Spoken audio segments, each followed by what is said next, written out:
Je suis heureuse de vous accueillir aujourd'hui pour parler de ce magnifique thème de la jeunesse et de l'éveil spirituel, en ce jour de la Journée mondiale de l'enfance, où est célébré l'anniversaire de la Convention internationale des droits de l'enfant qui a été adoptée le 20 novembre 1989 par l'Assemblée générale des Nations unies.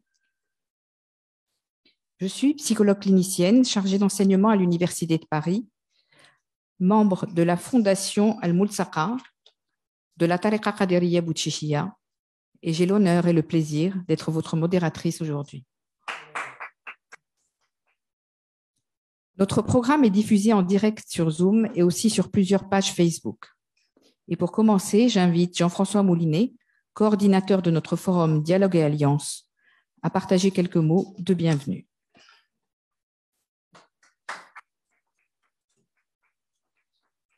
Merci beaucoup. Bonjour à tous. Bonjour à tous et à toutes. Alors, moi, j'aime bien faire des choses nouvelles. Je suis content quand on fait des choses nouvelles. Aujourd'hui, on fait quelque chose de un petit peu nouveau. C'est que nous avons à la fois, nous faisons des réunions en présentiel et aussi par Zoom. Donc, il y a, à ma connaissance, il y a 4 endroits où on a des réunions comme ici. Des réunions comme ici. Donc ici, je suis à Orsay, mais on a une réunion en présentiel à Genève, on a une réunion à Lille, une réunion à Lyon.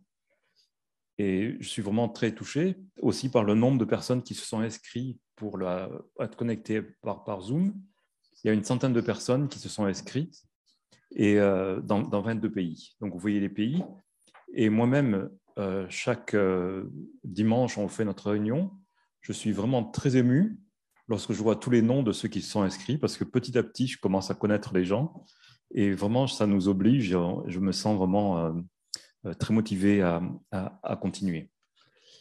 Alors, aujourd'hui aussi, on m'a demandé de présenter un petit peu Dialogue et Alliance pour ceux qui ne connaissent pas, qui viennent pour la première fois. Donc, Dialogue et Alliance, c'est un cercle de coopération interreligieux francophone. Donc, le mot dialogue et alliance, ça montre bien notre but. C'est qu'on veut dialoguer, mais pas seulement dialoguer pour dialoguer, mais on veut dialoguer pour travailler ensemble pour résoudre les problèmes du monde.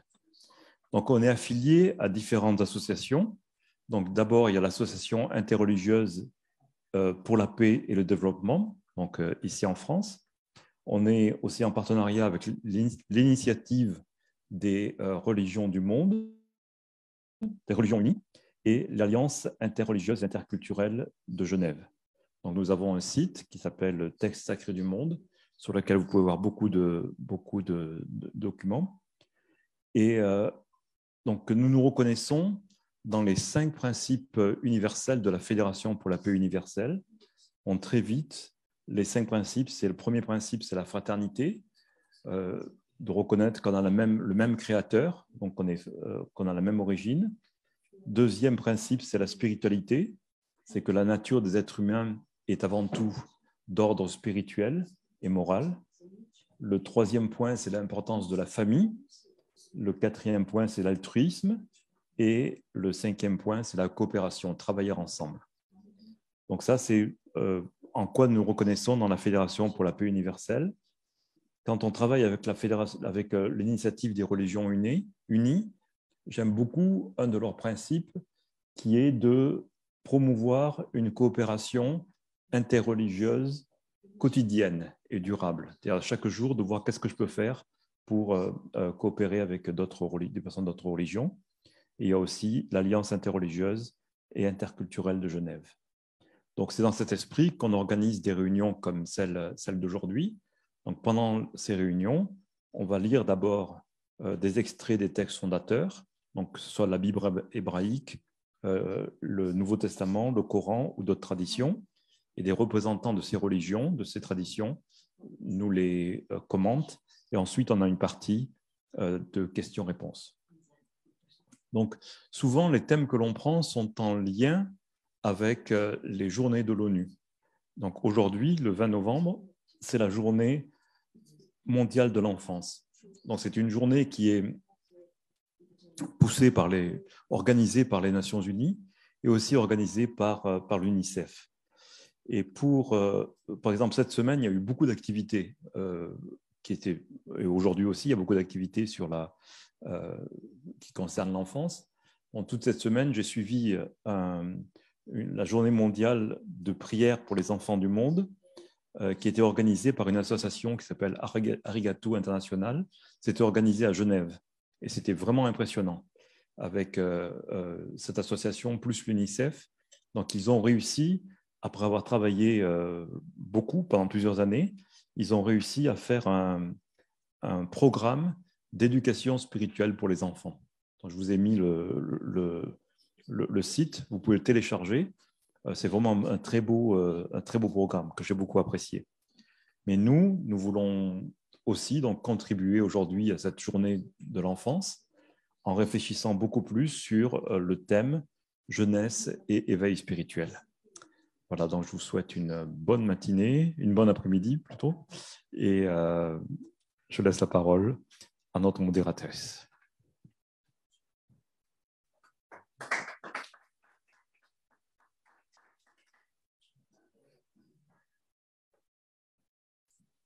Merci beaucoup. Donc, vous avez vu effectivement dans le cadre dans lequel s'inscrit notre réflexion aujourd'hui sur éveil spirituel et jeunesse, sachant que cette question de la spiritualité dans l'éducation est essentielle, dans le voie, pour les questions actuelles. Et donc, nous allons aller à partir des sources scripturaires, comme l'a dit Jean-François Moulinet, dans ces sources qui nous apportent ce thème précieux, qui nous font réfléchir sur ce thème précieux, sur la question de l'éveil des enfants dans nos sociétés actuelles, sur la question des jeunes aujourd'hui. Donc, des représentations des différentes traditions vont nous parler des différents textes sacrés dans lesquels nous allons puiser notre réflexion. N'hésitez pas à noter ce qui vous touche, à penser à des questions qui peuvent vous venir en fonction de ce qui peut être dit dans chaque tradition pour pouvoir ensuite les poser aux intervenants. Et si vous êtes en présentiel, merci d'écrire aussi les questions. La première lecture concerne le regard du bouddhisme. C'est un passage d'un texte qui va être lu et commenté par M. Daovi Ganserlat Patumalwangsi, président de l'association Lao du nord de la France. La parole est à vous, monsieur. Bonjour. Je vais commencer par dire que Namo Tassa Bhagavato Arahato Samma Sambuddhassa, ce qui veut dire hommage au Saint, le parfaitement pur, le pleinement éveillé. Je suis content de participer avec vous aujourd'hui. C'est un grand honneur pour la communauté bouddhiste du nord de la France, dans les Hauts-de-France plutôt. Voilà, le regard sur le bouddhisme me permet de lire un texte qui est traduit par le maître Thich Nhat Hanh. Il y a ceux qui pratiquent la bienveillance, c'est-à-dire le méta. Il y a ceux qui pratiquent la compassion, c'est le karuna. Il y a ceux qui pratiquent la joie, c'est mudita. Et ceux qui pratiquent l'équanimité, c'est ubeka.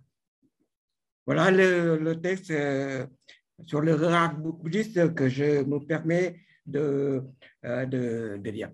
Voilà, aujourd'hui, mesdames, messieurs, de nos jours, beaucoup de jeunes ont perdu leur repère, car en l'absence de la foi spirituelle et religieuse, la société moderne les enfonce dans la voie erronée, telles que la consommation de stupéfiants ou des boissons alcoolisées, jusqu'à la criminalité dans les milieux défavorables, voire même carcérales. Je prends par exemple en Thaïlande. Il y a beaucoup de jeunes carcéraux mènent une vie dans le désespoir parmi les criminels et qui les endoctrinent à différentes pratiques dans la société où ils pourront gagner leur vie facilement à la sortie de prison. Heureusement, il existe un moine bouddhiste qui a la vocation d'aider ces jeunes-là. Il a choisi 20 jeunes carcéraux. Il a introduit la foi issue des spiritualités religieuses et a pu les sauver. Car ces valeurs comme, par exemple, la méditation, la prière, la lecture, le travail manuel et électrique, l'écriture, le chant, par exemple.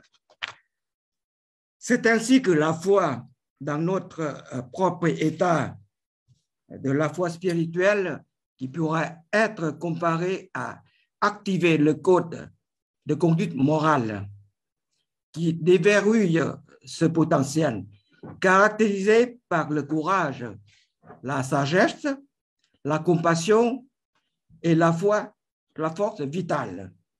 On est alors doté de toutes les qualités pour s'engager pleinement dans les défis de la vie et faire de l'illumination une réalité.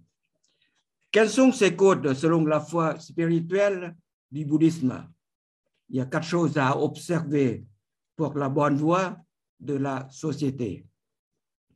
Commencez par l'amour universel, c'est le méta. L'amour universel est le souhait bienveillant que tous les êtres connaissent le bonheur et qu'ils connaissent également les causes du bonheur pour que ce bonheur perdure et se propage à toutes les circonstances de la vie. Et après, deuxième volet, le karuna, c'est la compassion. Vous voyez quelqu'un en danger, quelqu'un qui a besoin de votre aide, votre cœur s'émeut vis-à-vis de cette personne et vous vous précipitez à le secourir. Cette volonté à se précipiter au secours de quelqu'un, se sentant ému pour celui qui souffre, c'est un autre aspect de l'amour. Ensuite se présente le troisième aspect de l'amour, qui est plus difficile à pratiquer et qui demande beaucoup d'amour et de souffrance.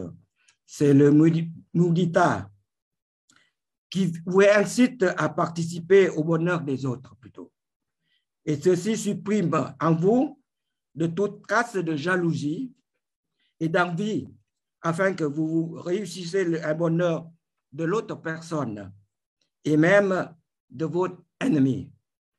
Enfin, le quatrième aspect de l'amour qui est totalement différent par les autres, c'est l'équanimité, c'est upeka.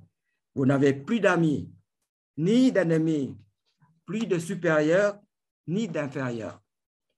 Vous ne faites plus aucune distinction entre une personne et une autre.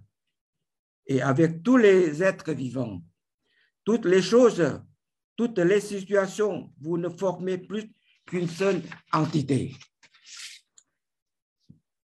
Mesdames, Messieurs, nous sommes arrivés à l'âge de la coopération ou à la croissance de l'altruisme qui devient une nécessité dans notre vie personnelle comme pour la société ou l'environnement, pour que la vie soit harmonieuse en ville comme dans une entreprise. Rien ne peut fonctionner sans coopération. L'altruisme est ce fil d'Ariel qui permet de relier le court terme de la prospérité, le moyen terme de l'épanouissement d'une vie et le long terme de l'environnement. Et sur un bon plan plus profond et spirituel, de se relier à Dieu ou à la nature de Bouddha. Avec l'égoïsme, nous perdons tout. Alors qu'avec la coopération, la bienveillance et au final, tout le monde est gagnant. Nous sommes ici pour dire qu'il faut redonner tous son sens à la fraternité, comme disait tout à l'heure, et pas seulement à la laïcité, mais bien à la fraternité toujours, qui doit, avec ceux des autres valeurs, reste les valeurs fondatrices et de vivre ensemble. Oui, nous rêvons à une France fraternelle. Il faut cela que nous partageons le savoir-faire. Mesdames, Messieurs, au nom des bouddhistes, nous souhaitons que le message spirituel et religieux puisse aider les autres. C'est ainsi que cette réflexion s'articulera autour des expériences dites de terrain de chacun de nous, à l'université, dans une école, dans un quartier difficile ou dans une mairie, d'où nous espérons ce sera une véritable force de proposition pour l'avenir pour nos jeunes. Mesdames, Messieurs, en ces temps difficiles, il nous faut organiser la résistance, participer au dialogue, apaiser les tensions, vivre ensemble, c'est aussi réfléchir ensemble. Et nous tous, nous poursuivons dans cette voie, j'en suis convaincu, afin de contribuer à l'apaisement de nos sociétés. Nous redonnerons au vivre ensemble son véritable sens. Je donne le message pour les jeunes de ne pas se mêler dans une société où ils ont perdu la voie, où ils vivent dans l'ignorance sans distinguer le bien et le mal. Donc, il faut absolument que nos jeunes aujourd'hui aient une foi spirituelle, c'est-à-dire un chemin qui va les amener vers une voie merveilleuse, une voie où on peut vivre avec la fraternité de tout le monde. Voilà, je vous remercie et je vous souhaite une très bonne colloque. Merci.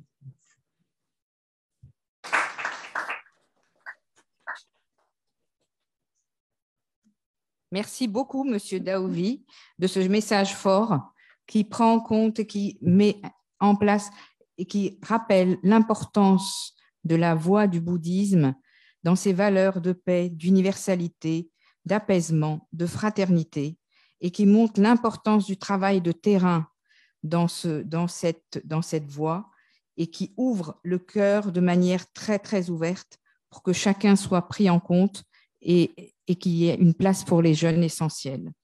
J'ai beaucoup aimé aussi l'importance des mots, la bienveillance, la compassion, la joie, l'équanimité.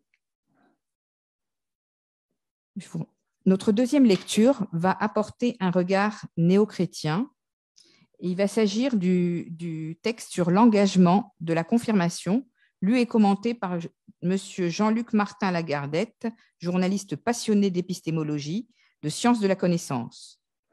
Dès son adolescence, il a commencé à rechercher la vérité. Il se définit comme un chercheur de vérité et de recherche, qui sont les passions, qui ont été des passions pour lui jeune. Il a fait plusieurs ouvrages sur la pratique de journaliste et a créé l'association La Diversité Spirituelle. Écoutons-le.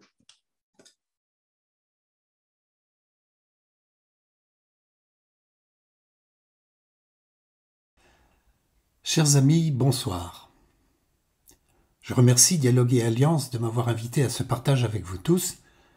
Ce soir, je vais vous présenter l'engagement de la confirmation, tel qu'il a été donné dans le cadre du message, un enseignement grâce auquel j'ai pu trouver le contact de Dieu et dont je vais vous dire quelques mots. Je précise avant toute chose que je n'adhère à aucune religion en particulier, car je pense que toutes ont pour origine au moins une impulsion divine. Toutes ont leur raison d'être et leur intérêt. Cela dit, l'enseignement le plus adéquat que j'ai pu trouver, je le puise dans ce message. À partir de 1950, selon cet enseignement, le Verbe éternel a donné par écrit à l'humanité, par le canal du masque de chair Georges Roux, pour la première fois dans l'histoire de l'humanité, toute lumière sur sa raison d'être. Le message est ainsi constitué d'une trilogie, le journal d'un guérisseur, Parole du guérisseur, Mission divine, ainsi que des articles de la revue Messidor qui paraissaient mensuellement. En même temps, l'Esprit offrait à chacun la possibilité d'un contact direct avec lui, ainsi que le pouvoir de régénérescence. Il renouvelait également les sacrements, exprimant qu'ils sont, ouvrez les guillemets, la réalisation, suivant le moment ou l'acte de vie, de l'unique et sainte communion. Les sacrements sont la prise de position de la créature qui connaît son Créateur, la manifestation publique de son désir d'union en Dieu, ce désir aussitôt comblé par le Père. Fermez les guillemets. Voici maintenant le texte de la confirmation. Mon Dieu, je sais tout ce qu'en vérité vous êtes, et je sais le peu que je suis. Mais ce peu qui vient de vous-même, je veux lui donner vie et le grandir en vous. Je sais tout votre amour, et je sais vos bienfaits. Je connais le néant d'une reconnaissance et l'impossible soif à la source du tout. Mais dans tout l'univers, s'il n'est que folle offrande, je sais la volonté qui fait libre mon cœur. Ceux qui veillaient sur moi, sans moi, vous le donnèrent. En mon nom, mais sans moi. Je me sais devant vous libre de leurs paroles. Mais je sais qu'il n'est rien qui n'ait ému ce cœur, qui l'ait fait palpiter de joie ou de tendresse, d'admiration ou d'amour, qu'il n'ait grandeur, bonheur, beauté ni bonté pure, qui vous ne soit ou ne vienne de vous. Et tout cela, mon Dieu, je l'aime. J'aime vos dons, j'aime la vie et l'avenir. Mais plus que tout, c'est votre amour que j'aime. De tout mon être en adoration, monte le cri de l'âme bienheureuse. À l'appel de la vie, heureux j'ai répondu. À votre amour répond tout l'amour de mon être. Pour mes frères aimés, je serai le chemin qui s'ouvre seulement dans vos bras, ô mon Père. Dans notre croyance, les sacrements sont la communion de la chair, le repas, la communion de l'esprit, l'assemblée dominicale en général, la communion de la Dieu au moment du départ. Faisait partie de ces sacrements la confirmation, acte public de l'adolescent s'engageant à accomplir son être selon les lois divines. Ces lois éternelles sont la loi d'amour, la loi du bien, la loi de liberté et, sur le plan terrestre, la loi de perfection. Ayant pris conscience personnelle de son germe d'âme, de ses sens, de son devoir et de son intérêt, la jeune personne au sein de sa communauté peut confirmer son baptême, voulu par ses parents lors de son enfance. Mais cette fois, c'est lui qui affirme à sa demande et au moment où il le veut, son désir de se lier au Père. Au cours de cette cérémonie, le confirmant proclame ce qu'il connaît de Dieu, le sentiment de sa présence, le don de son amour et son engagement dans la vie. Des chants peuvent accompagner ces moments précieux pour ceux qui expriment un choix qui va orienter toute leur existence. Les personnes qui reconnaissent le Verbe comme étant à la source de ce message n'ont pas créé une nouvelle religion. Elles ne forment pas non plus un groupe constitué, chacun étant responsable de sa vie. Elles se réunissent dans leur lieu de vie ou par réunion électronique pour des communions de l'esprit une fois par semaine. Et elles se retrouvent en Avignon 4 fois par an pour des fêtes de partage spirituel. Voilà. Merci de m'avoir entendu.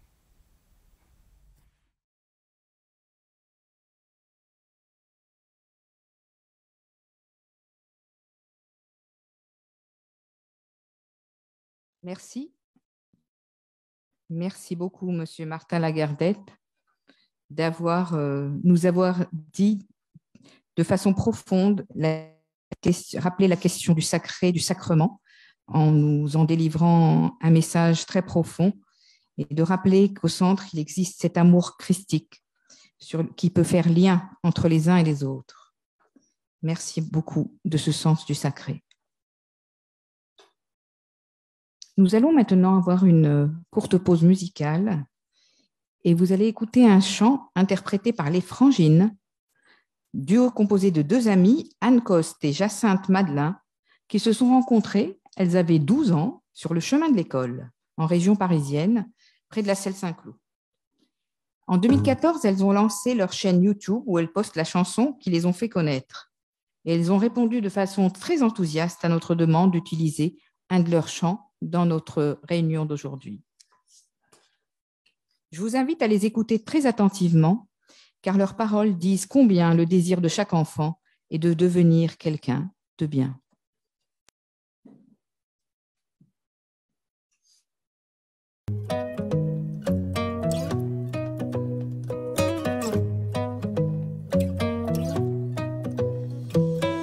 Dans leur prison dorée, des géants de ce monde construisent en papier des chimères et des bombes. Dire que petit enfant, on rêvait tout en grand. Faut croire qu'en grandissant, on s'enferme dedans. Qu'est-ce que moi, je fais dans tout ça? Est-ce que j'écoute la voix qui parle au fond de moi? Moi, je veux devenir quelqu'un. Pouvoir me souvenir à la fin. Qu'au mieux j'aurais cherché mon chemin. Pour enfin devenir quelqu'un. Quelqu'un de bien. Quelqu'un de bien. Faut réussir sa vie, briller, se faire une place. Ce quel qu'en soit le prix, y a pas de règle hélas. Mais qu'a-t-on réussi quand on tait notre audace et qu'on se sent petit dans nos prisons de glace? Qu'est-ce que moi je fais dans tout ça? Est-ce que j'écoute la voix qui parle au fond de moi?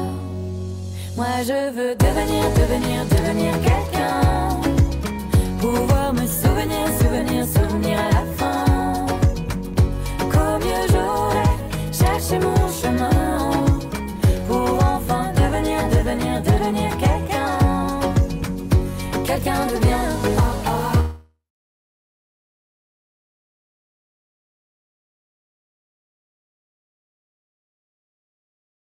Quelqu'un de bien. Quelqu'un de bien. Je ne peux plus respirer, j'ai mon cerveau qui crève. Les écrans de fumée ont enfermé mes rêves. Dire que petit enfant voyait tout en grand. Faut croire qu'en grandissant on s'enferme en dedans. Moi je veux devenir quelqu'un. Pouvoir me souvenir à la fin. Qu'au mieux j'aurais cherché mon chemin. Pour enfin devenir quelqu'un. Quelqu'un de bien.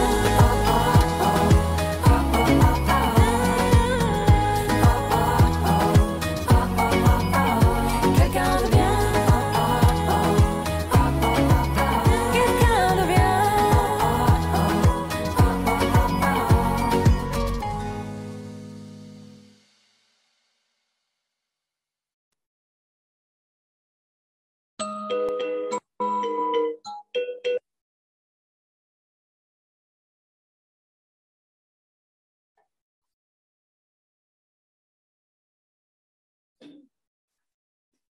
Merci beaucoup les Frangines. Elles sont en tournée actuellement, plus de 200 dates en 2022. Si vous souhaitez aller les voir et avoir des informations sur leur site, www.lesfranginesmusique.fr. Alors, notre troisième lecture va apporter un regard musulman. Il s'agit de la sourate 46, 15, Surat les Dunes, l'Ahqaf du Coran, dont le verset 15 va être lu et commenté par le docteur Tariq Abounour, imam, hafid, khatib, théologien, président de l'Institut d'enseignement supérieur islamique de Paris. Il est docteur en sciences des religions et des systèmes de pensée de l'École pratique des hautes études à Paris. Son sujet porte sur les relations entre le fiqh et la spiritualité. Acteur actif du dialogue interreligieux, il est enseignant de droit musulman et de finances publiques et auteur d'ouvrages sur la jurisprudence et la spiritualité. Je vais lire la sourate, enfin la ayah dont il va parler.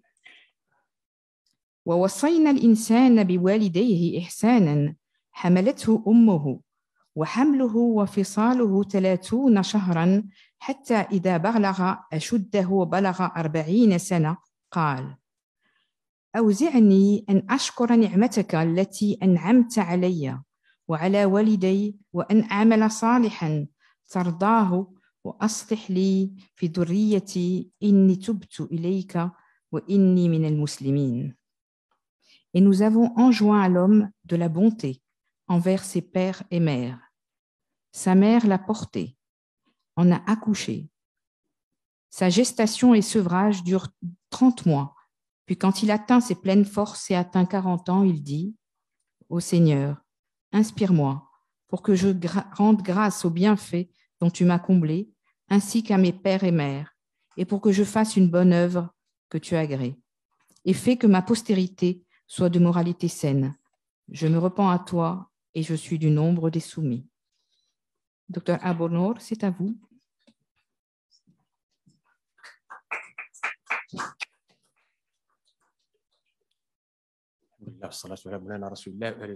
Tout d'abord, un grand merci pour cette initiative et le sujet qui est l'éveil et la jeunesse, puisque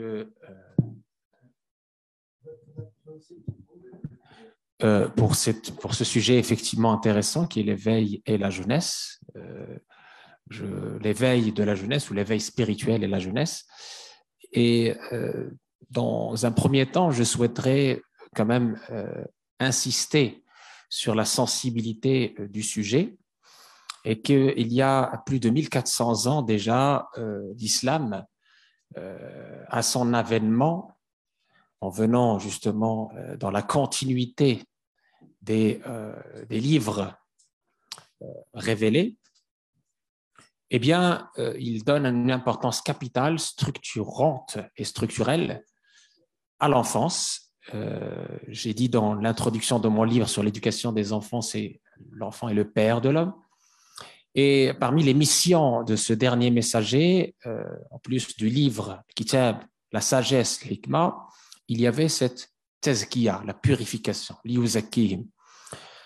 Cette purification qu'on a tendance à oublier ou marginaliser ou sous-estimer en tout cas dans nos sociétés modernes, est un pilier fondamental de la transmission, puisque ces prophètes, et en l'occurrence ce dernier prophète et messager, n'étaient pas des simples facteurs, mais des transmetteurs et des purificateurs, dans le sens où justement, il avait cette action sur le cœur, donc du cœur à cœur, dans une spiritualité qui reconnaît les 3 dimensions de l'être humain, à savoir le corps, l'intellect, la raison, l'intelligence et le cœur.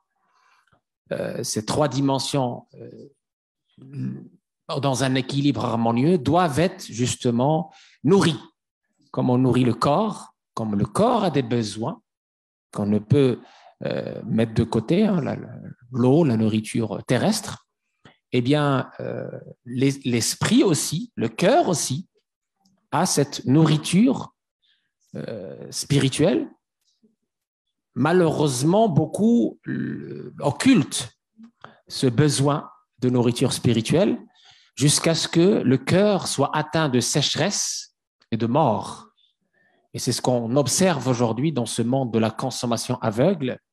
Nous avons de plus en plus de tensions, de crises systémiques qui sont dues essentiellement à ce mode de transmission actuel que nous avons, qui est purement matériel et qui a occulté dans ses concepts et dans sa philosophie, la nourriture du cœur et donc la spiritualité.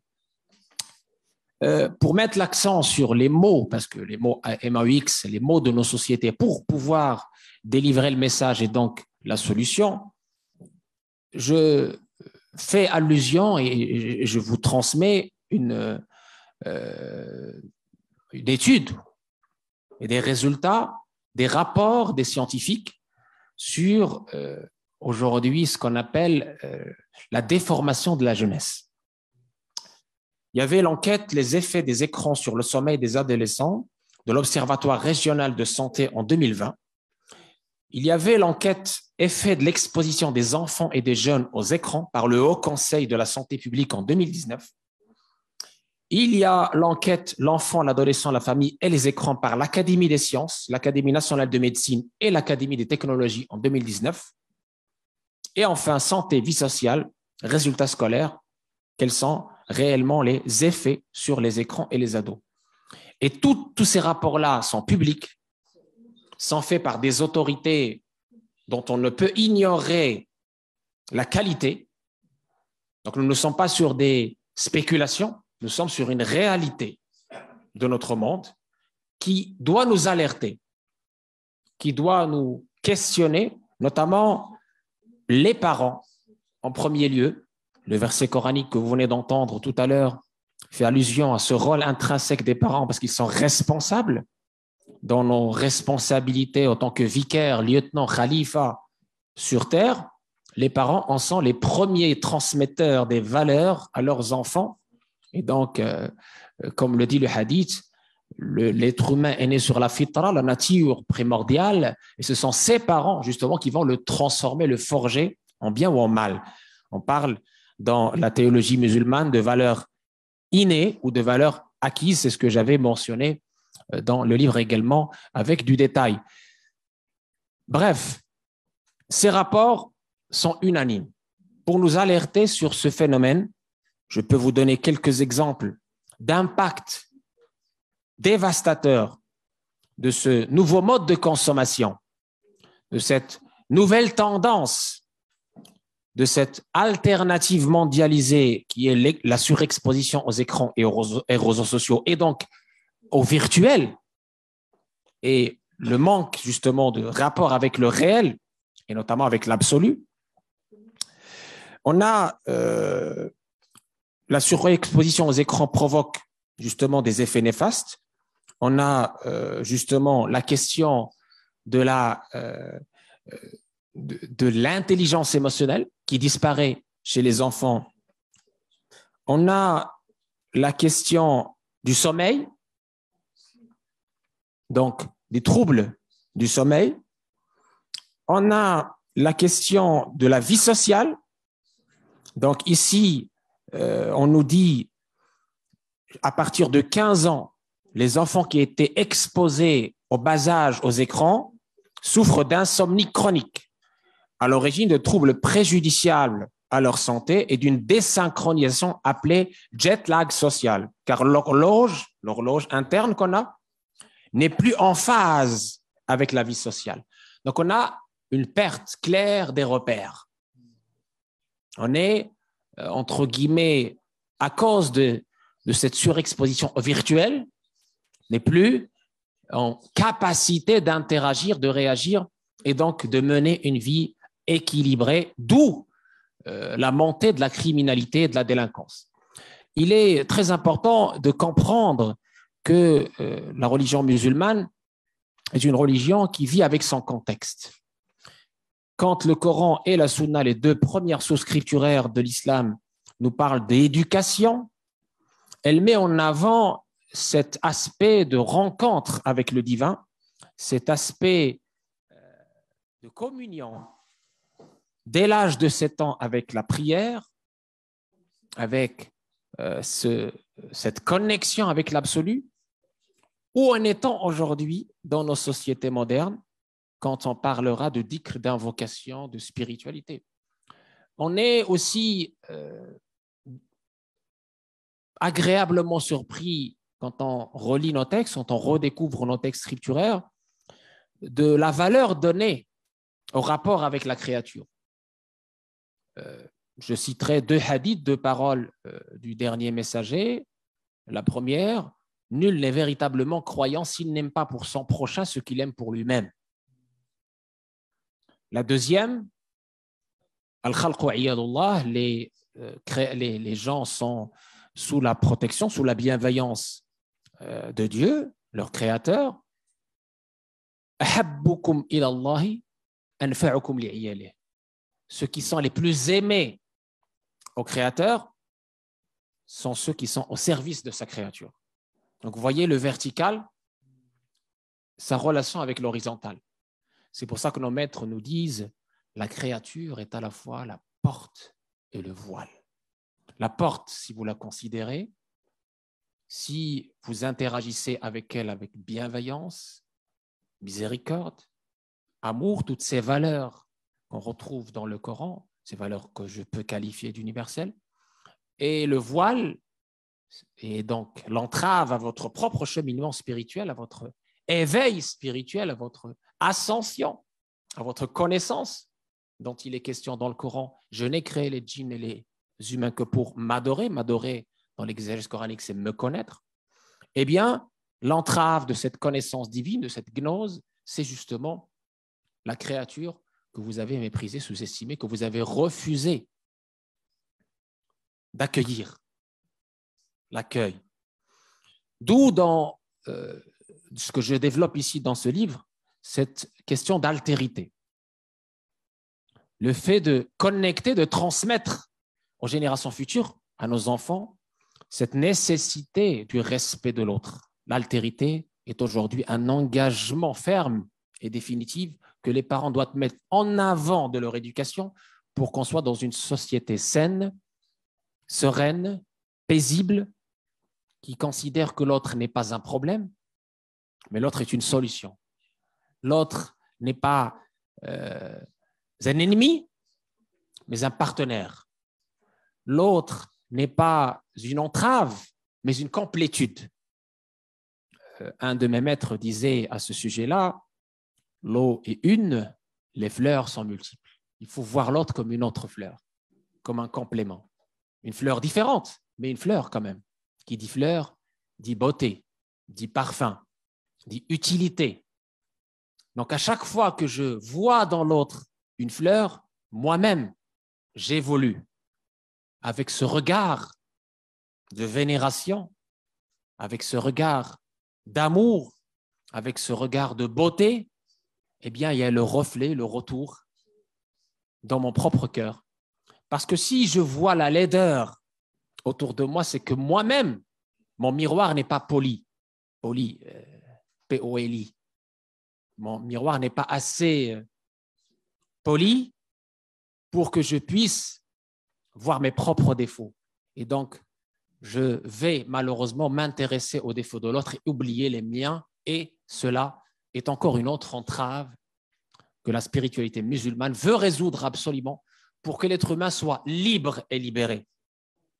Libre de ses passions, libre des joues de ce qu'on appelle les maladies intérieures, telles l'amour du pouvoir, telle l'ostentation, telle l'orgueil, telle la haine, pour les transformer en des valeurs spirituelles universelles qui vous permettent de voir le défaut en vous-même, de voir dans l'autre un partenaire et une complétude, et de voir la beauté dans la créature.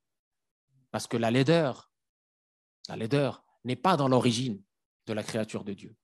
La laideur a été dans la déformation de notre regard et dans la transformation de cette origine lumineuse. Dans le Coran, dans la sourate Sajda, on nous dit « Nafakha fihi min ruhi » Il lui a insufflé de son esprit. Donc cette origine lumineuse qui est en nous, qui a fait que la terre a été élue, la terre a été transformée. Notre origine argileuse a pu être élue grâce à cette lumière divine et magnifiée. Et donc si on ne voit pas à travers ce prisme la beauté, la lumière dans cet être humain, on ne sera pas mieux que Iblis, Satan, qui lorsque Dieu lui a demandé de se prosterner à la création de ce Adam magnifique, élu, vicaire, khalifa, il a refusé. Pourquoi? Il a dit, je suis meilleur que lui, tu m'as créé de feu, tu l'as créé de terre. Les exégèses nous rapportent qu'il a dit ça parce qu'il a été voilé par son orgueil. Il n'a pas vu la lumière divine dans cette création, il n'a vu que la terre. Vous voyez, quand on est voilé par ces maladies intérieures, à leur tête, l'orgueil, le kibr, eh bien, on est empêché de voir avec l'œil du cœur, avec notre lumière, et on voit l'autre de façon méprisable. Et donc, on devient méprisable. On voit la laideur alors que nous-mêmes, on sait, on l'est dit. S'il avait vu la lumière comme les anges l'ont vue, il se serait prosterné sans hésiter. Voilà le message pour la jeunesse. L'éveil ne peut pas passer par les réseaux sociaux, ne peut pas passer par le virtuel, ne peut pas passer par Internet, ne peut pas passer par l'exposition aux écrans. L'éveil passe par l'autre. L'autre est une école. L'autre est en jihad, entre guillemets. On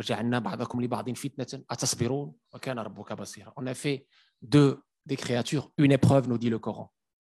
À vous de travailler sur vous-même. C'est ce qu'on appelle le grand jihad, qui est une obligation individuelle, ce travail sur soi.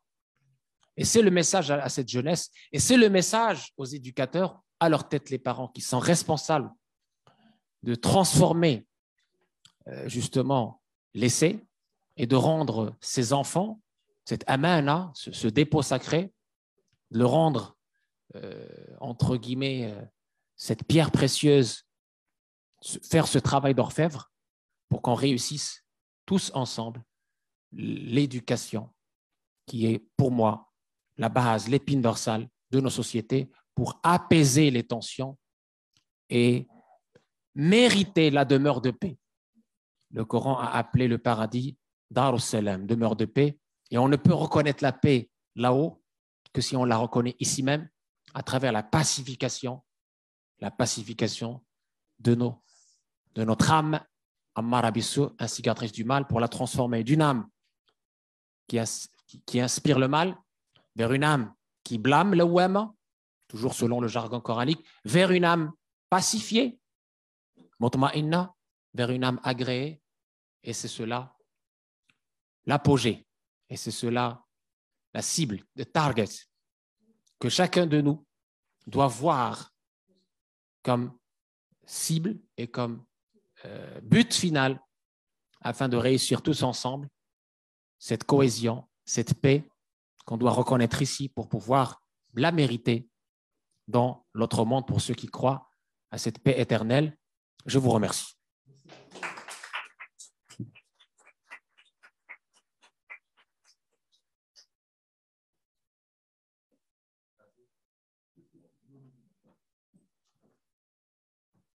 Merci beaucoup, Dr Tarek Abounour, de ce message fort sur la mystique de l'islam, de ce rappel profond de ce que c'est que le message, effectivement, du djihad intérieur. Ce sont nos luttes personnelles et nos passions, avec un environnement qui nous permet, effectivement, de pouvoir évoluer.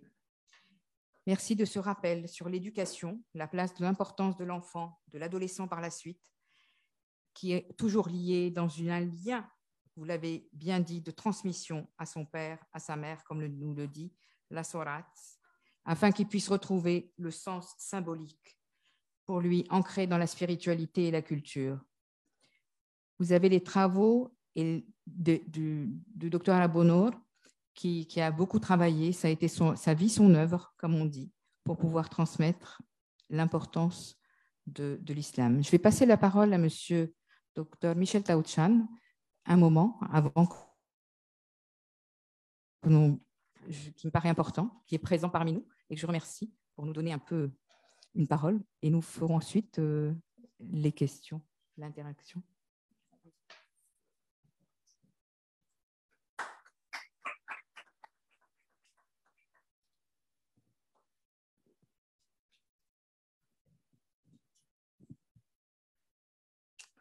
Je crois que ce qui nous manque un peu, c'est de savoir quelle est l'inspiration de cette jeunesse. qu'est-ce qu'ils croient, comment ils se définissent et comment nous définissons cette jeunesse. Et pour cela, je vais le parler en 3-4 minutes. Mais avant, dans le respect de la tradition de dialogue et alliance, il faut citer un texte sacré.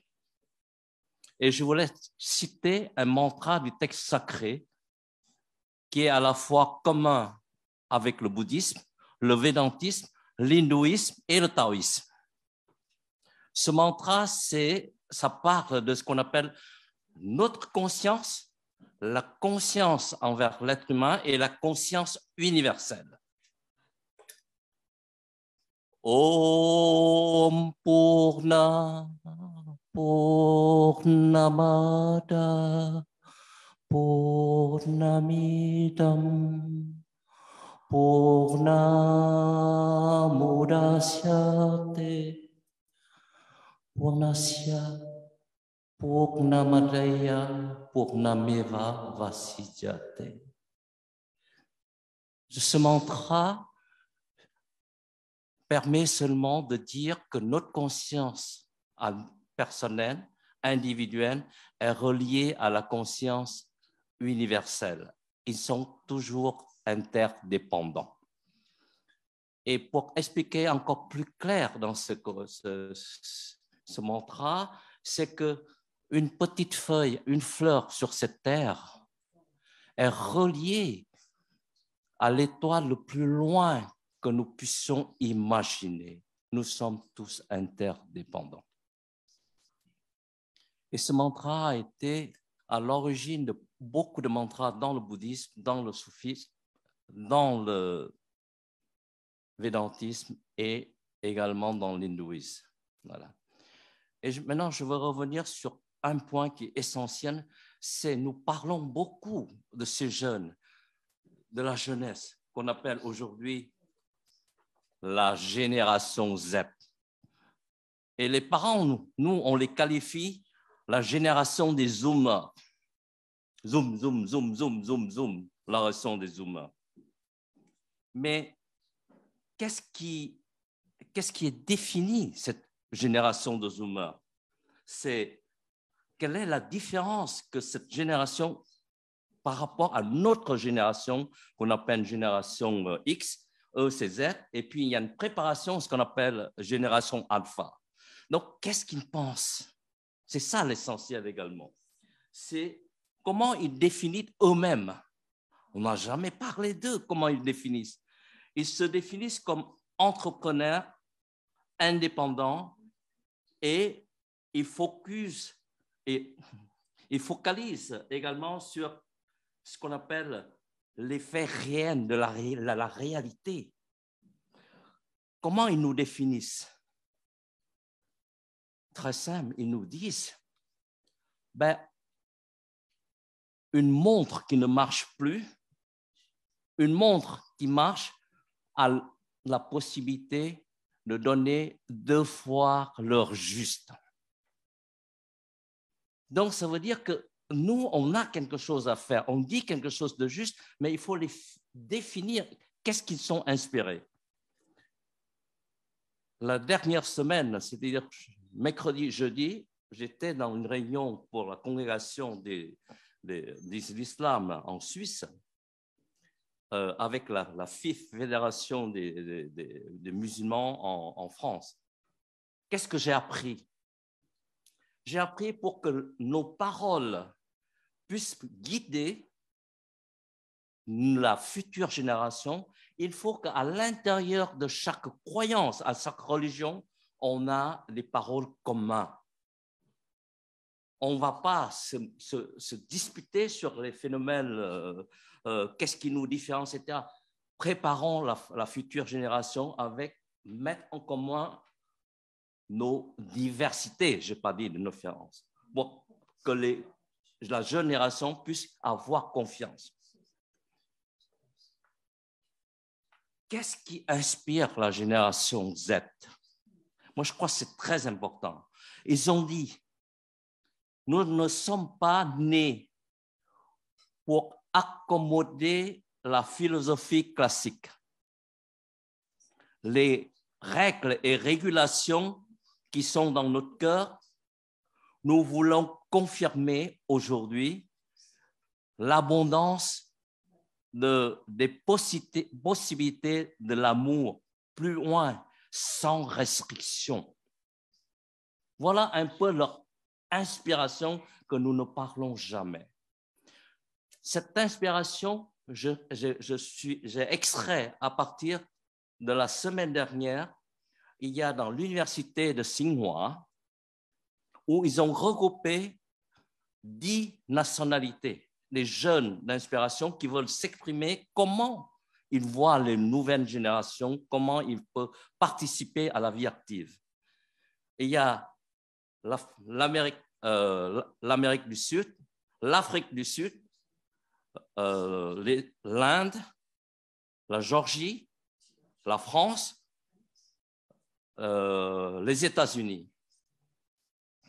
Et ils ont passé à la télévision nationale pour diffuser leur message.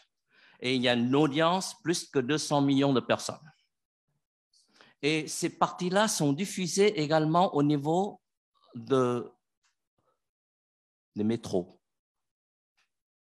des trains, pour diffuser ce message-là. Parce que la préparation est extrêmement importante pour la nouvelle génération. Il faut qu'ils puissent s'exprimer également. Voilà ce que je voulais dire. Accepter et coordonner également avec les inspirations de ces jeunes qui cherchent aussi. Je vous remercie.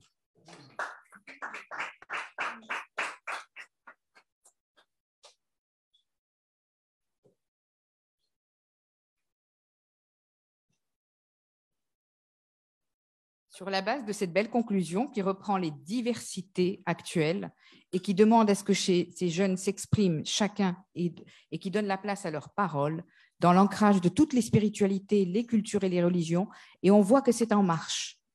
Donc, je crois qu'aujourd'hui, vous avez beaucoup de choses peut-être à interagir sur ce qui est en marche aujourd'hui pour pouvoir transmettre à ces jeunes qui sont dans la parole et qui sont dans l'amour, qui ne sont que dans l'attente de la réciprocité et de la rencontre.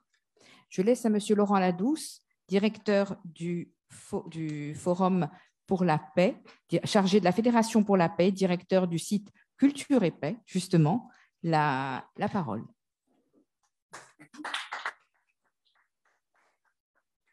Alors, on a des questions.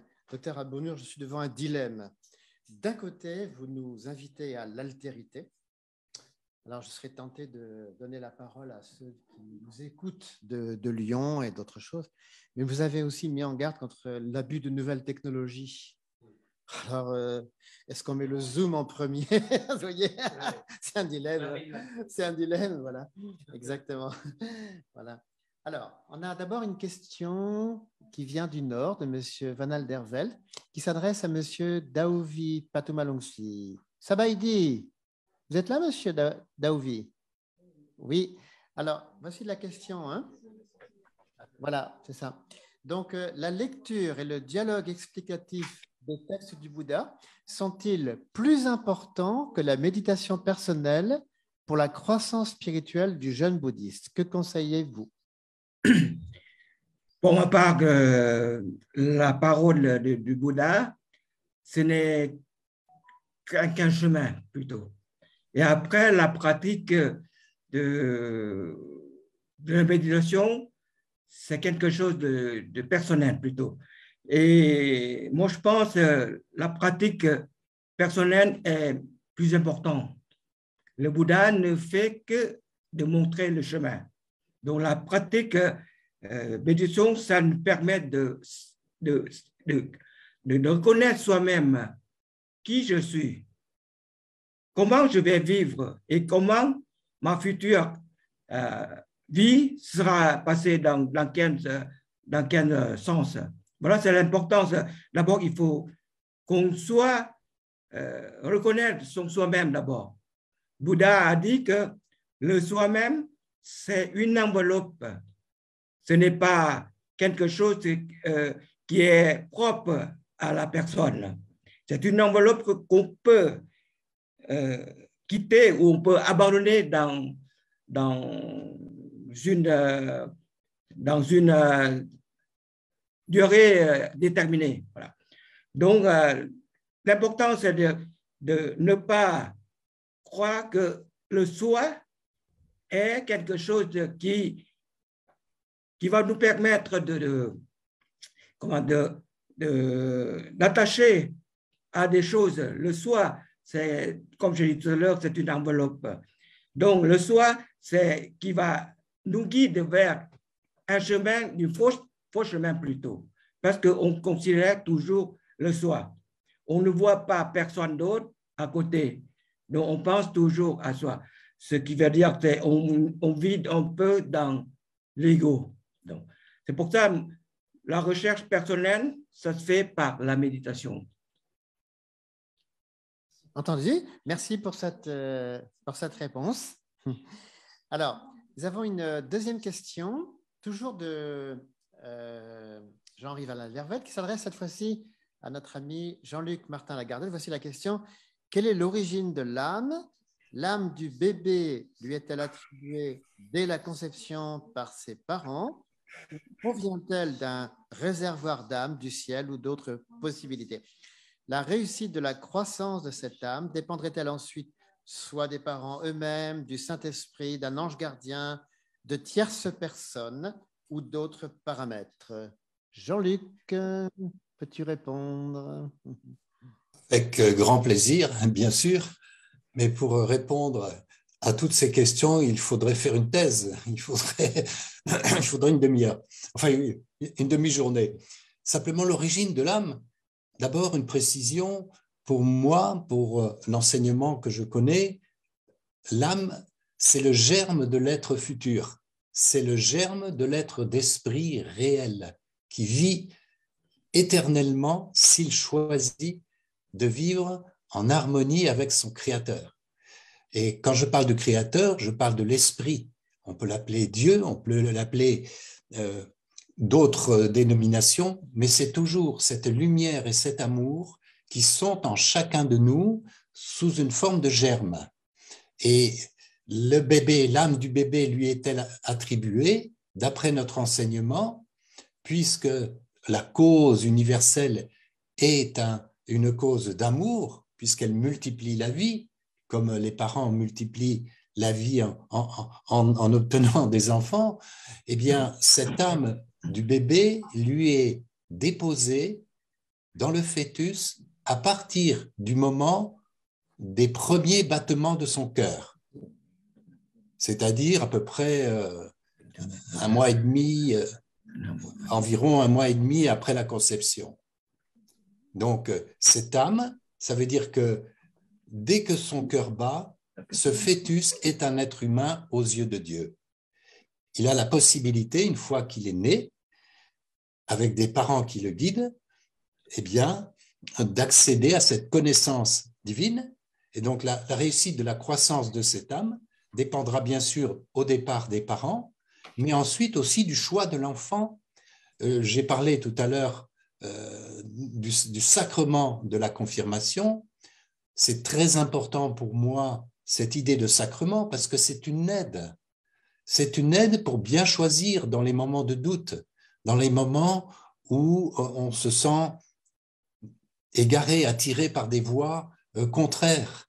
Le fait de s'engager face à l'amour, face au Créateur, est une aide constante qui, par la prière et par le sacrement lui-même, permet de donner une force à l'enfant, mais aussi à l'enfant que je suis. Moi, je suis un enfant qui doit apprendre à devenir l'enfant du Père, l'enfant de l'être d'esprit que je peux choisir librement de développer en moi. Donc, c'est cette possibilité d'être accompagné par les parents, ensuite de s'engager dans un sacrement qui, tout au long de la vie, permet d'avoir des repères, un guide, comme des paravents, des parapets qui nous empêchent de tomber dans le précipice. Donc, je pense que ce qui est important au niveau de l'enfant, c'est d'abord d'être un exemple pour lui, et puis de pratiquer cette écoute intérieure qui lui permet de comprendre que lui aussi, il a à l'intérieur de lui cette lumière et cet amour qui peut le guider, et d'autant plus clairement et nettement qu'il se sera engagé dans un sacrement. Merci beaucoup. Alors, tout de suite, une autre question. Alors, après la confirmation, sur qui l'adolescent peut-il compter ou de quel soutien peut-il bénéficier pour poursuivre avec confiance et enthousiasme sa vie d'engagement avec Dieu? Que conseillez-vous à cet égard? Toujours Jean-Luc. Alors, j'ai déjà un petit peu répondu, bien sûr. Les parents sont les représentants du Père. Et donc, si les parents sont pleins d'amour, ils ont le besoin d'éveiller l'enfant à ce qu'il est lui-même, qu'il va devenir, qu'il ne connaît pas, que les parents ne connaissent pas, et ils ont besoin de l'aide de Dieu. Et je crois que le plus important, c'est de comprendre que pour que des enfants aient foi à la fois en eux et dans le monde et dans leurs frères, dans leurs frangins, puisqu'on a écouté les frangines, eh bien, il faut qu'ils aient cette conscience qu'un dialogue avec Dieu est possible. Un dialogue avec l'esprit est possible à l'intérieur de leur corps. Un dialogue avec l'esprit, avec Dieu est possible à travers les textes sacrés. Plusieurs en ont exprimé ici la nécessité et l'intérêt. Ils ont tous un certain intérêt. Et c'est à l'enfant de choisir lui-même sa voie pour pouvoir épanouir son individualité. Donc, il a d'abord les parents, mais il a aussi des êtres comme plusieurs ici dans cette assemblée sont des représentants de cette connaissance et de cette pratique. Et qu'importe la voie choisie, du moment qu'il y a une sincérité et que les parents aiment suffisamment l'enfant pour lui dire que c'est à lui de choisir sa voie, et il le fera d'autant plus facilement qu'il verra ses parents heureux d'être engagés dans la voie de l'amour, de l'intelligence, de la lumière. Merci Jean-Luc. Alors, une autre question. Alors, c'est pour monsieur Tariq Abounour, docteur Abounour. De Raoul de Clonet. Alors, vous avez parlé de la nécessité d'une éducation à l'altérité. Avez-vous le sentiment que nous sommes portés de nos jours à un trop grand narcissisme? Et d'où ça vient-il? Comment concilier l'amour-propre et l'altérité? Merci pour cette question importante, effectivement. Mais juste avant d'y répondre, j'apporterai la nuance à ce que j'ai dit tout à l'heure sur les réseaux sociaux et sur le virtuel, puisque ce que je dénonçais, c'était l'abus et non pas une utilisation utile et équilibrée comme nous le faisons aujourd'hui pour des fins nobles et évidemment éminemment importants. Ce que j'avais dénoncé, comme les dénoncé d'ailleurs les rapports, c'est l'utilisation très précoce d'abord de l'âge de 3-4 ans et cette addiction que cela apporte, et surtout le fait que, et ça a une relation avec la question également, le fait que des parents se désengagent, soient démissionnaires et non des parents missionnaires, se désengagent sur ces écrans, c'est-à-dire ils livrent leurs enfants à ces jeux, à ces programmes, etc., pour se débarrasser, entre guillemets, de leurs responsabilités, et ça peut durer des heures et des heures. Je trouve ça, bien évidemment, assez irresponsable de la part de certains parents. Donc, évidemment, je sais que ce n'est pas évident d'éduquer un enfant, mais c'est notre devoir quand même, et délaisser l'enfant proie à ces sites et à ces jeux, Dieu sait, parfois dangereux, violents, etc., qui véhiculent des valeurs parfois complètement déshumanisées. C'est ça qu'on dénonce, et c'est ça d'ailleurs qui est dénoncé par les rapports. Mais une utilisation utile, surtout post-Covid, est aujourd'hui presque une nécessité. Alors, pour revenir à cette question, pour interagir aussi avec la personne qui parlait du fœtus, je suis agréablement surpris d'entendre sa réponse, puisque dans l'islam, il y a un hadith, une parole du prophète qui nous informe que l'insufflation de l'âme, on appelle l'âme l'esprit, moi quand je traduis nefs par l'âme et l'esprit par ruh, l'esprit. Et cette insufflation-là, elle est faite très exactement au 40e jour. Donc on y est presque un mois et demi, donc c'est un bon clin d'œil, comme quoi effectivement les religions en général portent des mêmes valeurs et ils ont une même source finalement. Donc pour revenir à cette question du narcissisme, oui, effectivement, l'être humain, de par sa nature argileuse, quand il n'est pas dans ce cheminement spirituel, oui, je disais donc par rapport à ce fameux narcissisme dont il est question ici, l'être humain, quand il n'est pas dompté, quand il ne suit pas un cheminement spirituel qui va dompter cette âme charnelle et l'amener vers le chemin de la sanctification, le chemin de l'éveil, à travers cette spiritualité éclairée, qu'est-ce qui se passe? Il reste avec ses valeurs ou ses bassesses ou ses pulsions instinctives, ses pulsions terrestres qui le poussent vers le bas, dont le narcissisme, dont l'orgueil, dont le fait de se croire qu'il est la vérité absolue, se prend pour Dieu finalement. Et que tout le reste, au-delà, en dehors de son prisme et de son cercle et de ses valeurs et de ce qu'il pense, etc., est erreur et égarement. Ça, c'est un danger du totalitarisme. Même dans la religion, on peut parler de totalitarisme, de tyrannie.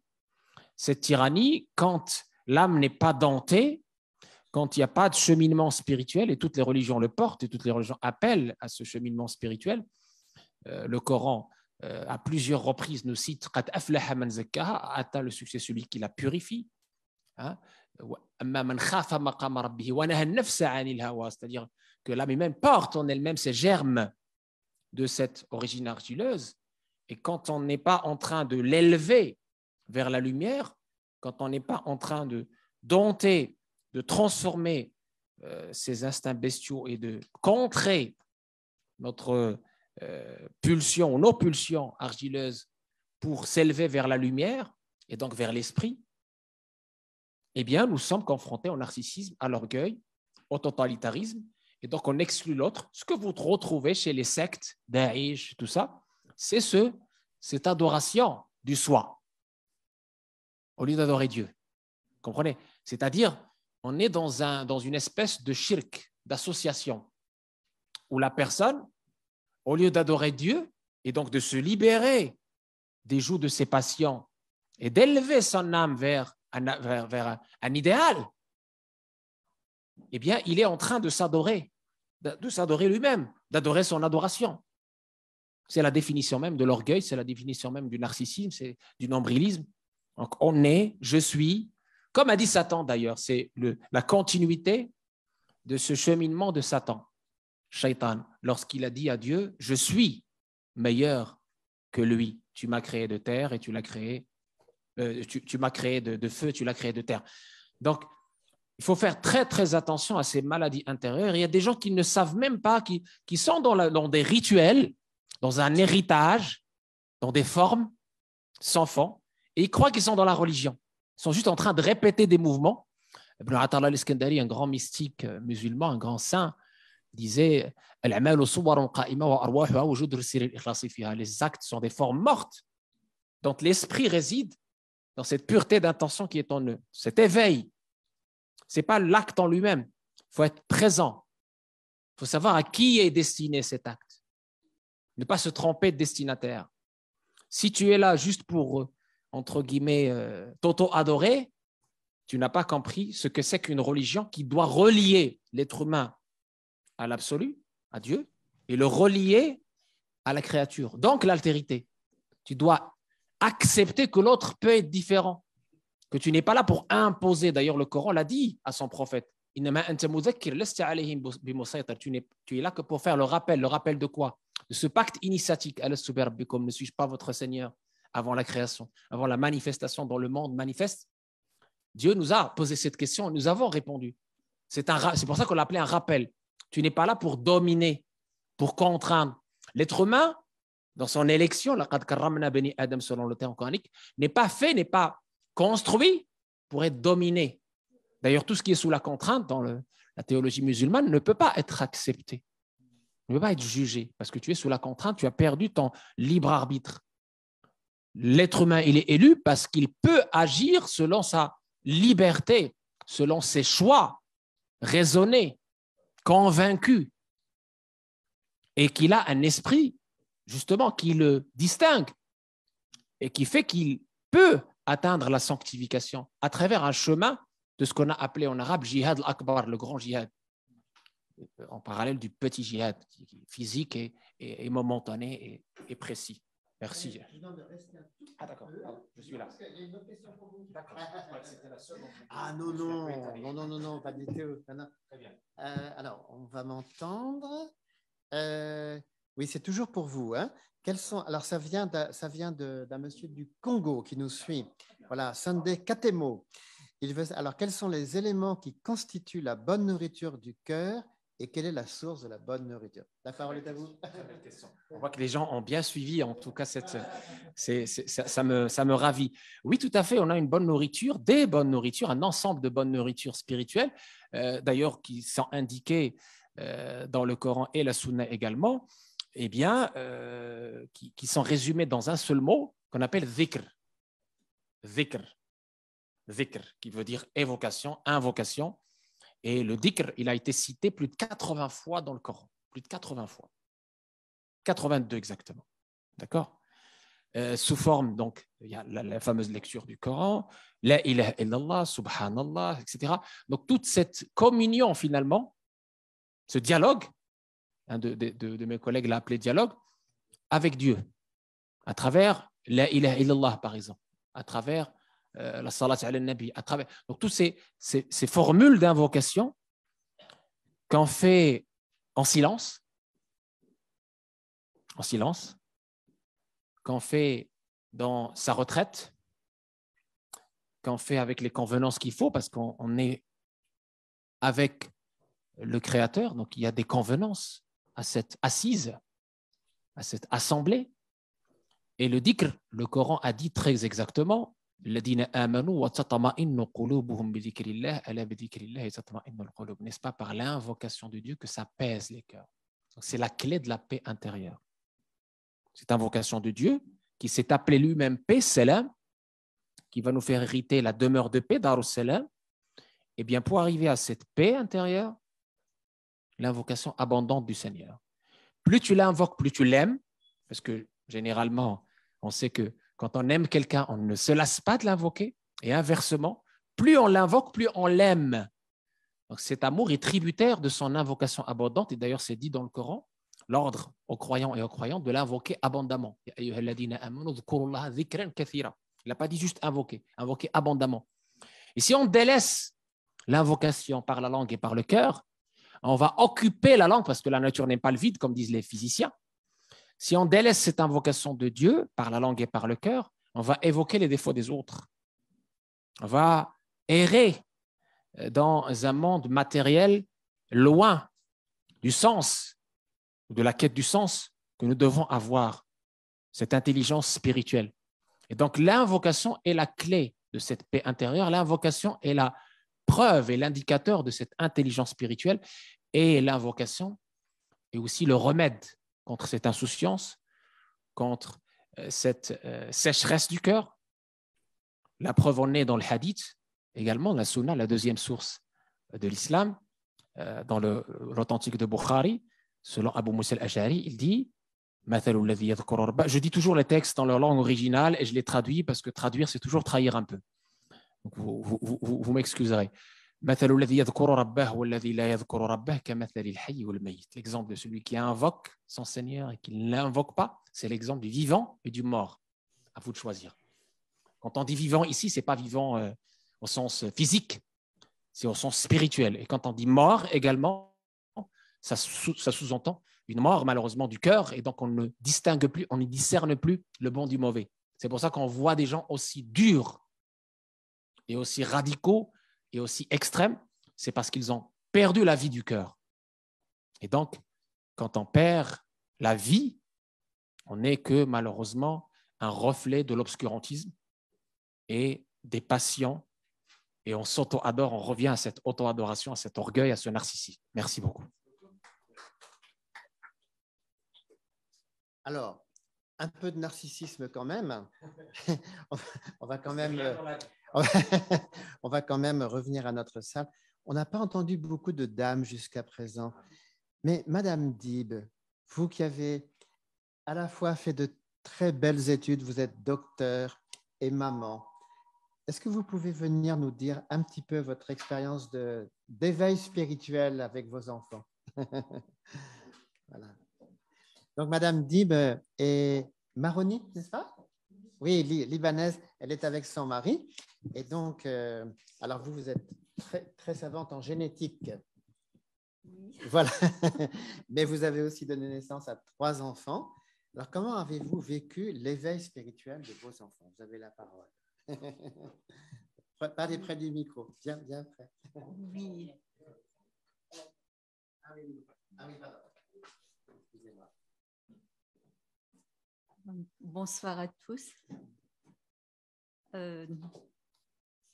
En fait, effectivement, je suis maman de 3 enfants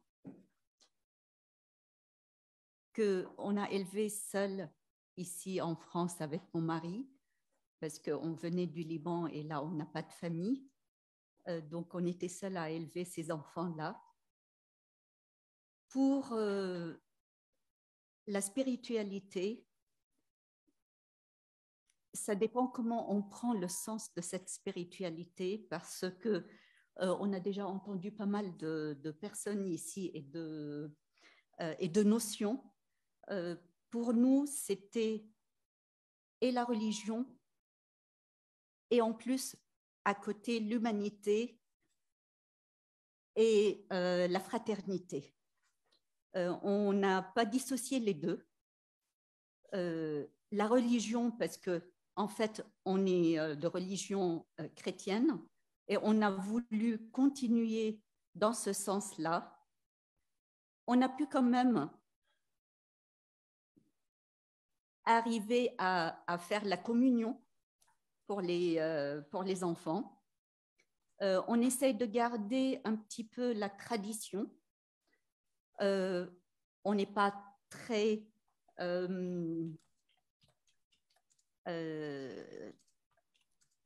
c'est pas religieux, mais pratiquant.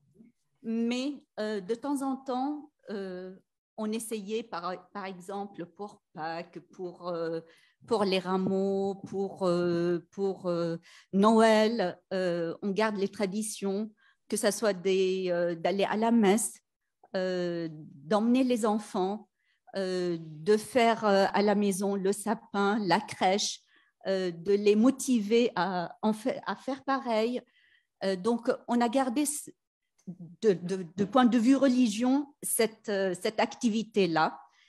Et les enfants, maintenant, et on est heureux, chacun le fait dans sa maison.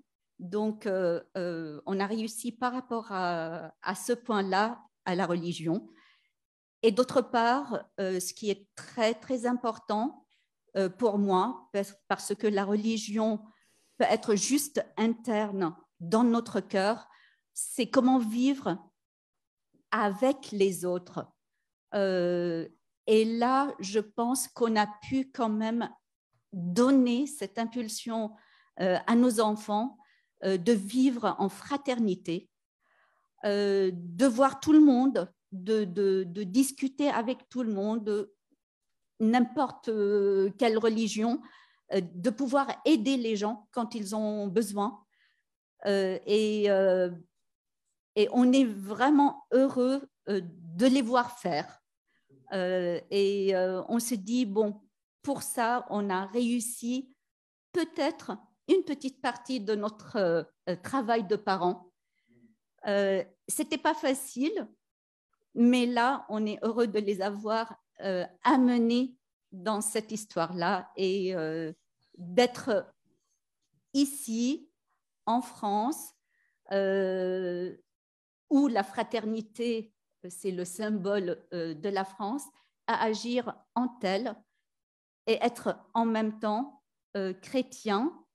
Et quand je dis chrétien dans leurs actes, et les chrétiens, c'est comme tous les autres, on croit en un Dieu et puis après, c'est surtout l'amour de l'autre. Et pour ça, je pense qu'on a réussi à le faire. Merci beaucoup.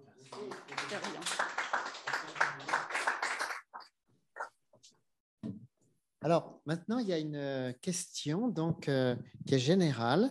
C'est assez long. C'est une observation de Madame Bénédicte Suzuki des Hauts-de-France. Alors, attendez, il faut que je partage mon écran, excusez-moi. Pour que tout le monde voit. On va écouter. Non, je vais lire la question parce que sinon ça va être un peu long. Oh là là, qu'est-ce qui se passe là? Je suis confus, excusez-moi. Pas évident de jongler avec tout.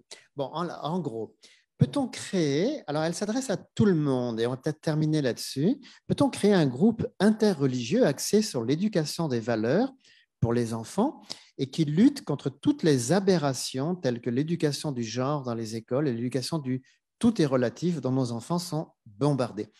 Dans les combats pour garder les valeurs familiales, il n'y a pas assez de coopération entre les religions concernant les sujets moraux. Et le grand problème de la pornographie sur les téléphones donnés à des enfants dès la 6e et qui crée de gros problèmes psychologiques et des traumatismes pour ces enfants. Alors, elle propose de faire un fascicule sur lequel les points importants pour l'éducation des enfants en vue d'un monde stable, etc., mais d'un point de vue interreligieux. Alors, je voyais M. Abenour qui hochait la tête, il a l'air très d'accord, mais ça fait longtemps qu'on n'a pas entendu M. Daouvi. Vous êtes toujours là? Oui. Est-ce que vous voulez dire quelque chose sur ça? L'idée d'un sorte de manuel interreligieux pour l'éducation des enfants? Moi, je trouve que c'est une belle initiative. Si on pourra faire des échanges entre les religions, ce qui va permettre d'échanger le point de vue de chaque religion et on va faire une synthèse qu'on pourra faire dans le sens d'une idée, comme une idée de, je trouve le mot, une idée commune plutôt. Voilà, on pourra créer une sorte de fascicule. Là, je crois que c'est dans ce sens-là. Des échanges interreligieux, c'est vraiment essentiel de voir la diversification des points de vue de chaque religion. Et là, je crois ça pourra donner une pulsion d'une valeur commune. Donc, on pourra, ça va permettre aux jeunes ou à d'autres personnes qui pourront bénéficier de cette valeur commune. Merci beaucoup. Alors, je m'adresse à Jean-Luc Martin-Lagardette, homme de communication de la diversité spirituelle. Toi, un fascicule interreligieux pour les jeunes, tu serais partant en fait, hein? Oui, il en existe déjà un chez nous dans notre démarche, mais qui mériterait d'être réactualisé et universalisé. Et en tant que président de la diversité spirituelle, je suis tout à fait prêt à accueillir un groupe de travail avec différentes conceptions, différentes religions, différentes pensées, sur la question effectivement qui me paraît primordiale de l'éducation et de l'enseignement et de l'éveil à la spiritualité de nos enfants. Et je suis tout à fait prêt à accueillir, à former un groupe de travail et à faire une information sur l'avancement des travaux qu'on pourrait engager sur ce sujet. Alors, j'ai demandé à M. Tabournou, alors en tant qu'universitaire cette fois, qu'est-ce que vous recommanderiez sur le plan pour que ce soit crédible? Oui, tout à fait, parce que tout à l'heure, j'ai parlé de rapport, le rapport de l'OMS, le rapport d'Organisation mondiale sur l'effet dévastatrice de la surexposition aux écrans et au virtuel de nos enfants dès le bas âge. Et justement, nos religions respectives, je pense que certains médias mettent plus en valeur les différences, l'histoire, que les valeurs communes que nous avons ensemble, soit par méconnaissance, soit de façon volontaire pour jeter, on va dire, le bébé avec l'eau du bain.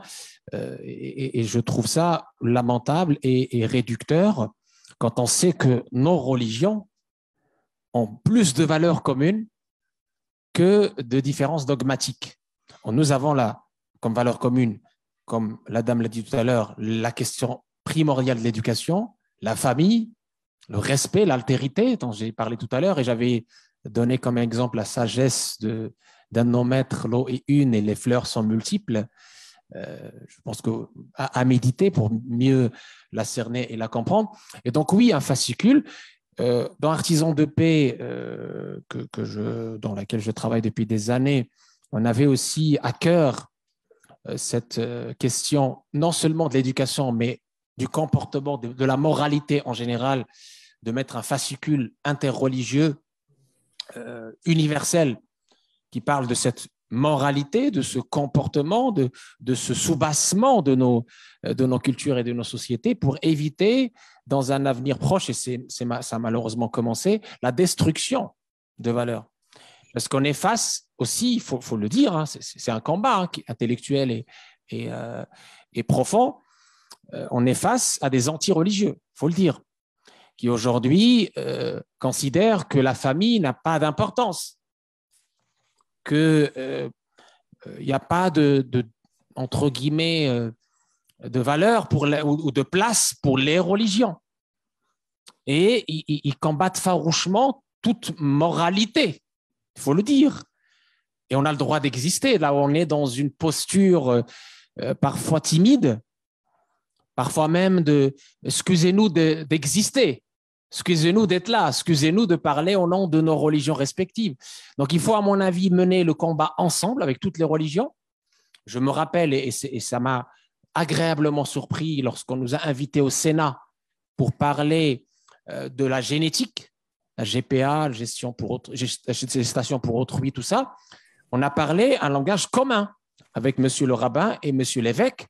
On a été ensemble contre la gestation pour autrui parce que c'était une atteinte à la filiation, et nos trois religions monothéistes, et je pense aussi le bouddhisme, ne peuvent pas être d'accord avec une telle atteinte à la dignité humaine, à la filiation et d'autres sujets. Et donc, on voit l'importance et la pertinence de dialogue interreligieux, de la reconnaissance mutuelle sur des sujets communs, sur des valeurs communes, pour qu'on puisse justement, finalement, se faire entendre, être audible et crédible. Et les jeunes, à mon avis, beaucoup de jeunes nous suivent, parce que tous les jeunes ne sont pas des anti-religieux. Les jeunes constatent, et à raison, que les religieux, pas les religions, ont failli dans leur histoire. Il y a eu des abus, des institutions, et c'est le cas encore. Hein. Je ne vais pas citer tous les rapports qui mettent en cause certains religieux. C'est commun, c'est l'humain, c'est la faiblesse humaine, et ce n'est pas la religion, c'est les religieux. Donc, il faut distinguer à chaque fois les manifestations spatio-temporelles d'une religion et la théologie de cette religion. Et dans la théologie de nos religions, du livre en tout cas, on a des valeurs communes. Le Coran déjà appelle à mettre en exergue ces valeurs communes. Nous dit le Coran. Nous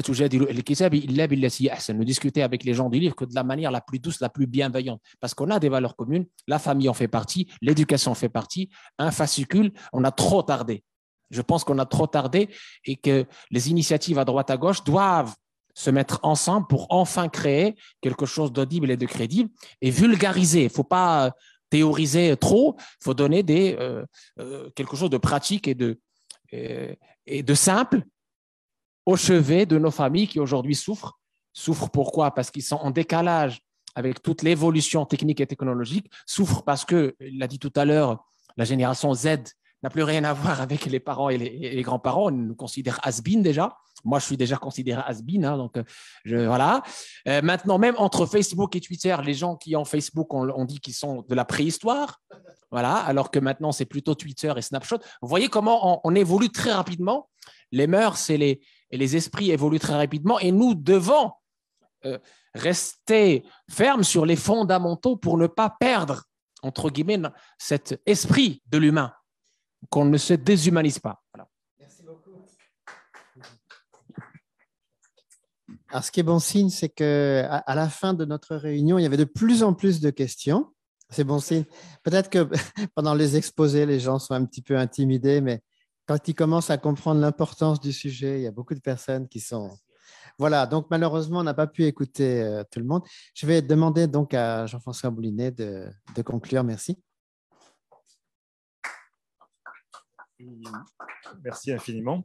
Je trouve que c'est bon signe. On a dépassé l'heure, ça veut dire que ça vous intéresse. Ça veut dire que... donc, je veux d'abord remercier tous ceux qui ont aidé à organiser cette réunion. J'ai appris de chacun d'entre vous, ça me fait des devoirs pour cette semaine. Donc, je vais garder précieusement la feuille, vous savez, avec les différents textes. Donc, de M. Daovi, pour cette semaine, moi, je dois pratiquer la bienveillance, la compassion, la joie et l'équanimité. Ça, c'est... Oui, bonne chance, oui, on me dit. Bonne chance, bel exercice. C'est ce que j'ai retenu un petit peu de lui. Et surtout, une phrase qui m'a touché, c'est « Avec l'égoïsme, nous perdons tous. Avec la fraternité, nous gagnons tous. » Et aussi, une phrase qu'il a donnée, c'était d'organiser la résistance. Donc, je remercie beaucoup aussi M. Martin Lagardette, surtout pour sa sincérité et pour la prière. Aussi, dans la prière qu'il a lue, il y a une phrase qui m'a beaucoup touché, c'est en parlant à Dieu, « J'aime vos dons, j'aime la vie et l'avenir, et plus que tout, c'est votre amour que j'aime. » J'étais très, très touché par ça. Pour le docteur Ambounour, il nous a donné un très bel exposé, avec surtout ce qu'il expliquait, c'est que l'autre n'est pas un problème, mais une solution. Et alors là aussi, il m'a donné un bon devoir pour cette semaine, c'est de voir tous les autres comme des fleurs. Voir toutes les personnes apprécier, voir la beauté. En automne, c'est pas facile, mais voilà, d'accord. Bon, l'éveil n'est pas sur les réseaux sociaux. Michel Tochan aussi nous a beaucoup apporté des choses sur comment nous définissons la jeunesse et comprendre, composer avec les aspirations des jeunes. Et ensuite, je veux dire un grand merci Ktir, à Madame Dib, Madame Dib, qui a apporté aussi une touche féminine aussi à notre réunion. Et un grand merci à Bénédicte Suzuki qui du Nord nous a donné des choses à faire, enfin, qui nous a donné une initiative concrète, parce que c'est vraiment ce que nous cherchons à faire avec Dialogue et Alliance, c'est dialoguer, mais aussi que ça débouche sur des projets concrets. Et aussi tous ceux qui ont aidé pratiquement, techniquement, etc. Et à nos principaux partenaires. Donc, je vous encourage toujours à consulter notre site, Textes sacrés du monde, où vous pouvez voir le livre, le gros livre que nous avons traduit, qui fait 940 pages. Et vous pouvez avoir accès directement sur Internet à tous les textes qui sont dans ce livre. Aussi en Suisse, donc ils organisent tous les lundis, sauf les lundis comme demain, où on a fait quand le dimanche on fait un partage scriptural ici, les Suisses ne font pas de partage scriptural, mais autrement ils font ça tous les lundis, et tous les lundis donc ils étudient le livre en avançant, en progressant. Dans le livre il y a 160 thèmes différents. Et donc, ils étudient un thème par semaine. Alors, pour la prochaine fois, ça sera le dimanche 11 décembre.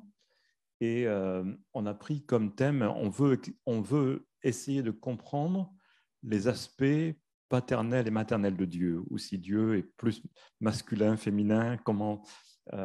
et donc, on a 3 personnes pour l'instant qui ont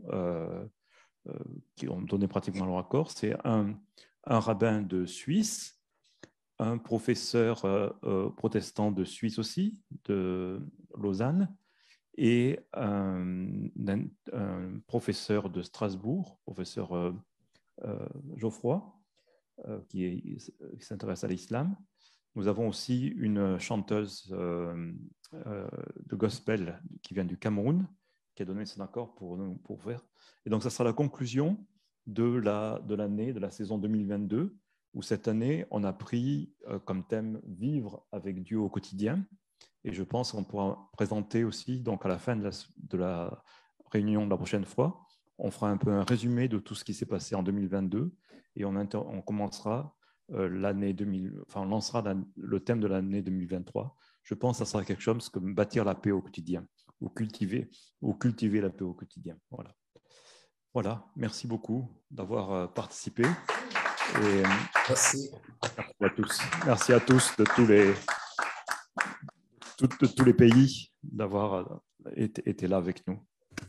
Merci. Merci, merci. Merci. Merci beaucoup. C'était très intéressant. Merci beaucoup. Bientôt. À bientôt. Merci. Merci. Formidable. Merci. Formidable.